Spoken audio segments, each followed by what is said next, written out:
Malaysia tengah buat perubahan besar dalam pendidikan dari umur 6 tahun sampai universiti. Pertama, umur 6 tahun dah boleh masuk darjah 1. Tak wajib tapi pilihan. Anak ready? Jalan.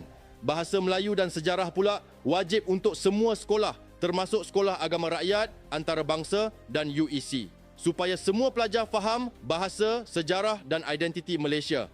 Penilaian pun berubah. Tahun 4 dan tingkatan 3 ada semula penilaian pusat untuk BM, BI, Maths, Sains dan Sejarah. Sekolah kebangsaan pula diperkasa.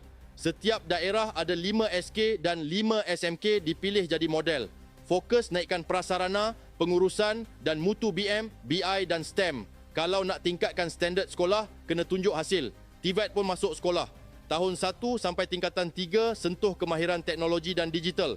Sebab dunia kerja tak hanya cari straight A, dia cari kemahiran. Masuk universiti, pelajar PNGK 4 flat, confirm dapat tempat, ikut merit.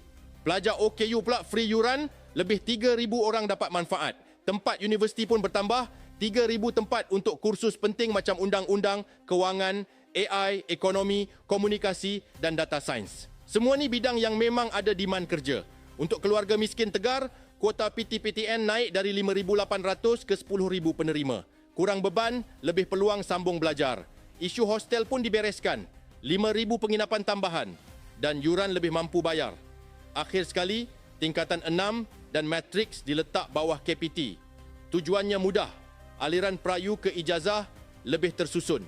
Kesimpulannya, Malaysia nak sistem pendidikan yang lebih fleksibel, lebih kemahiran, lebih faham Malaysia dan lebih banyak peluang untuk anak-anak naik taraf hidup. Bila masuk dunia kerja, mereka tak lost. Mereka ready.